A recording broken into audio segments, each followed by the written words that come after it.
Hola querido, el propósito de la lección de esta semana es mostrar el plan divino para no sufrir de estrés, fatiga, agotamiento mental, físico, como quieras llamarlo. Empezaremos diciendo que el estrés es un estado de tensión nerviosa originado por el exceso de trabajo, por las aspiraciones que no han sido satisfechas tal vez, por la ansiedad, por las dificultades, las aflicciones, en fin.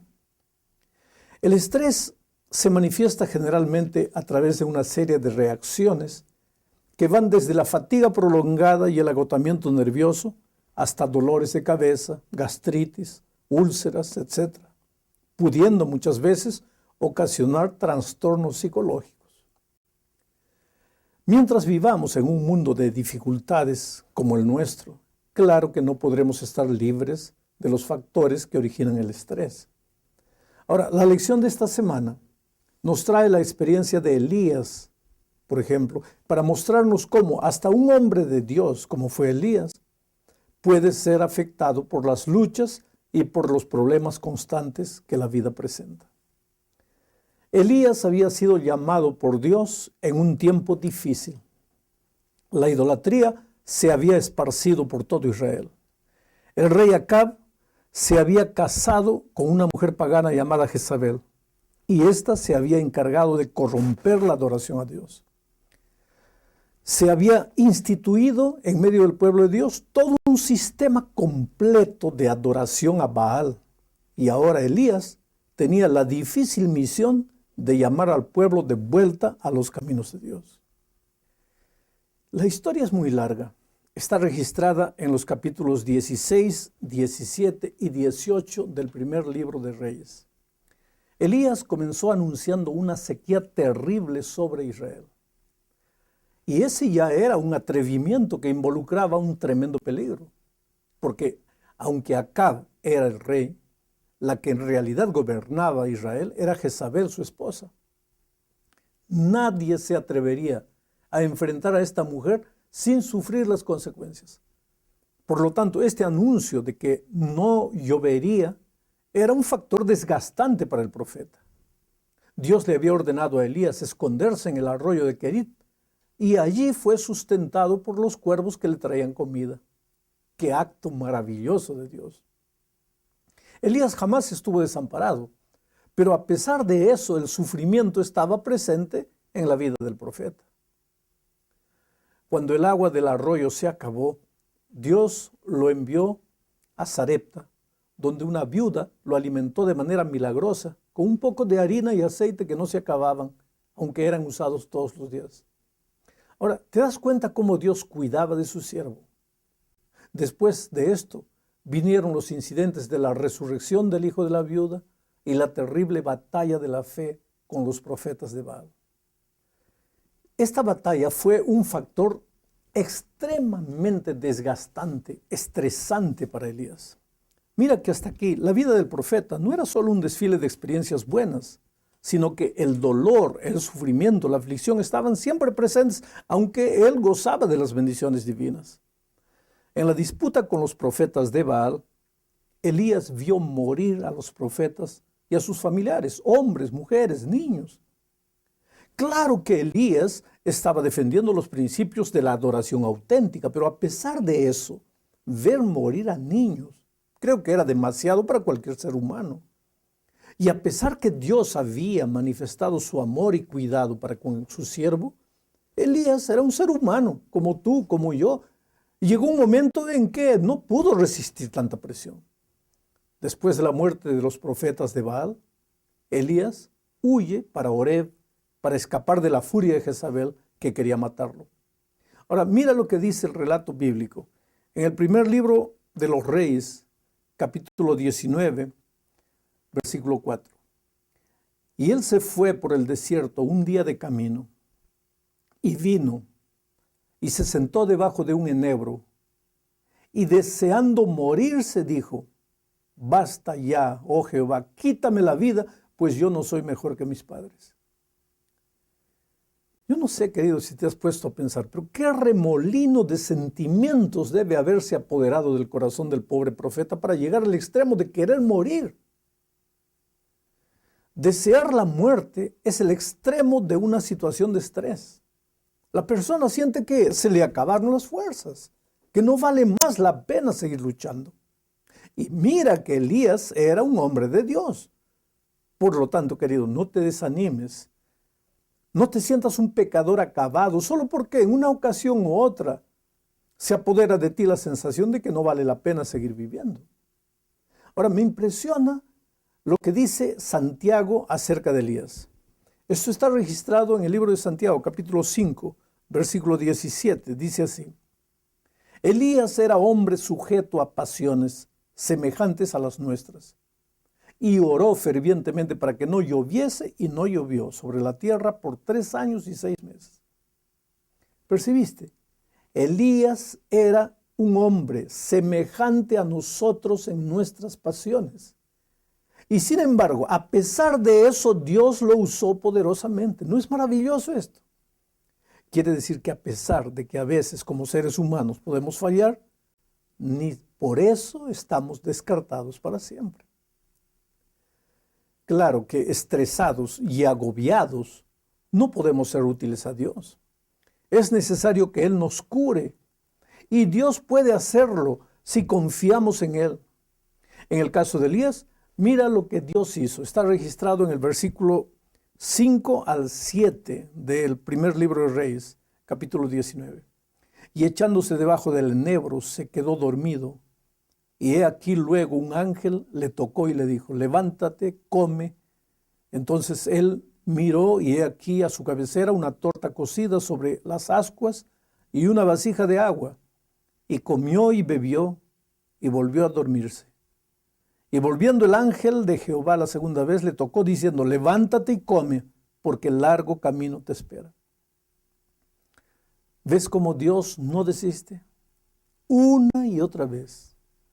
Él está allí dispuesto a utilizarte a pesar de tus debilidades humanas. Pero hay algunas lecciones que necesitamos extraer de este incidente. ¿Por qué el ángel le trajo comida a Elías? Aquí es donde nosotros muchas veces fallamos, porque pensamos que solo la oración resuelve todo, o que la vida del ser humano, la vida del cristiano es solo el aspecto espiritual de la vida. Querido, claro que Dios va a hacer lo que nosotros no podemos hacer por nosotros mismos, pero es necesario recordar que el ser humano no es un ser solo con facultades espirituales. Tiene también el aspecto físico y el aspecto mental espiritual. Y uno está relacionado con el otro. Por lo tanto, la oración va a hacer poco en la vida de una persona que está con hambre, por ejemplo, o que está con frío. Es necesario ver al ser humano como la unidad que es. El pastor es tan necesario cuanto es el médico. Y a veces es necesario buscar la asistencia de un psicólogo cristiano. Pero percibe lo que estoy diciendo, psicólogo cristiano, porque la psicología moderna tiene explicación para todo sin tener cuenta la palabra de Dios, y eso puede ser muy peligroso para un cristiano. Pasemos ahora a la siguiente parte de la lección. ¿Cuál es la mejor manera de prevenirse contra el estrés en la opinión de Jesús? Bueno, dejemos que Él mismo nos responda. Su respuesta está aquí en San Marcos, capítulo 6, versículo 31.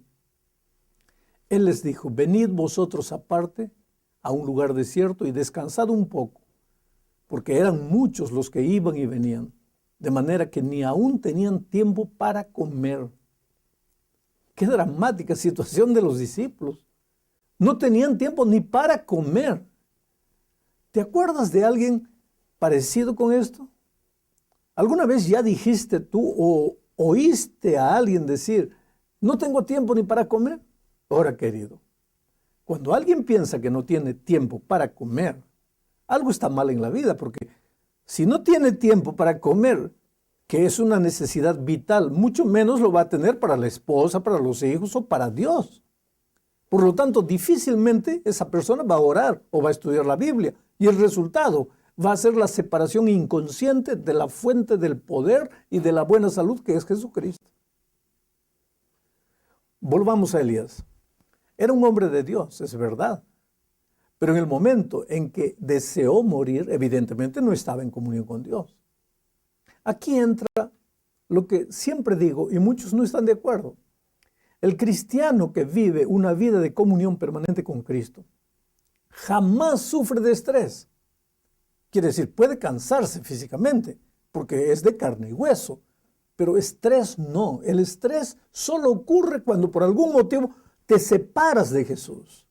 Pero lo maravilloso es que no por eso Jesús se olvida de ti o te abandona, como en el caso de Elías. Él manda a su ángel para socorrerte.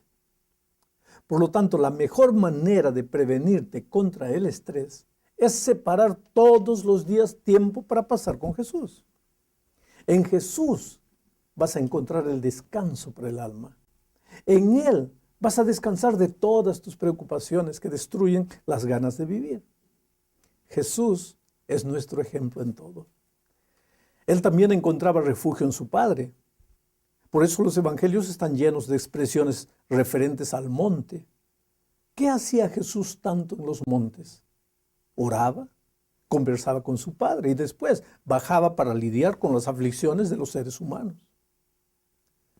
Prueba. Aprende a separar tiempo diario para estar con Jesús y verás que tu vida será más productiva y vivirás con tu corazón transbordando paz. Pero existe otra manera de combatir el estrés. Mira lo que dice Hechos 10:38. Cómo Dios ungió con el Espíritu Santo y con poder a Jesús de Nazaret, y cómo éste anduvo haciendo bienes y sanando a todos los oprimidos por el diablo, porque Dios estaba con él. ¿Ves lo que Jesús hacía? ¿Ves cómo él combatía el estrés? Ya lo dijimos antes, a través de la oración, sí. Pero él no solo oraba, sino que también se dedicaba a servir a las otras personas. A veces tú puedes correr el peligro de pensar que eres la persona que más sufre en el mundo. Pero querido, si te das cuenta, si paras un poco, gastas un poco de tiempo para visitar y extender la mano a las otras personas, vas a descubrir que a pesar de que tú vives un drama en tu vida, hay otras personas que tienen no solo dramas, sino tragedias. Y hay algo extraordinario en el hecho de ayudar a otros. Tiene un factor curativo sin precedentes. Yo conozco personas que no tenían ganas de vivir, deprimidas, pensando que eran las más infelices del mundo, pero cuando se atrevieron a mirar a los lados y ver que había otra gente necesitada, todo cambió. Y hoy esas personas son felices sirviendo a las otras personas. El egoísmo es un asesino cruel. Nunca está satisfecho con la atención que los otros le dan. Siempre quiere más. Siempre cree que no le dan suficiente atención. Pero el egoísmo es una fiera que no se satisface con nada y te hunde cada vez más y más en la depresión. Tú tienes un Dios poderoso. Tienes a tu lado personas maravillosas que te aman. Entonces, levanta los ojos al cielo y después a los lados y parte para la lucha, porque la victoria está garantizada con Jesús. Y no te olvides de lo bueno que ha sido Dios contigo hasta este momento. Porque, querido, cuán rápida y fácilmente nos olvidamos de las bendiciones de Dios, especialmente cuando estamos cansados, agotados o atravesamos una situación desagradable o peligrosa, nos olvidamos de lo que Dios hizo en el pasado. Los israelitas en el desierto son el ejemplo clásico de este fenómeno. Ellos habían experimentado una gran liberación de la esclavitud de Egipto y estaban experimentando día tras día fenómenos increíbles. El maná, la columna de fuego de noche, la nube de día.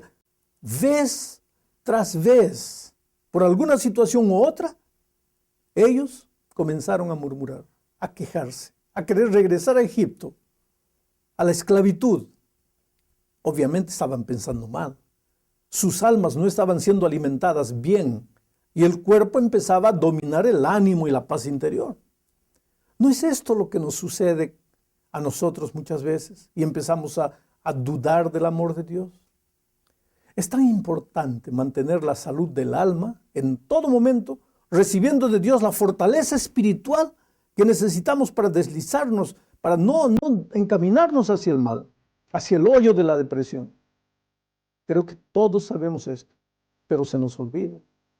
Por eso Dios les dijo a los israelitas a través de Moisés en Deuteronomio capítulo 4, versículo 7.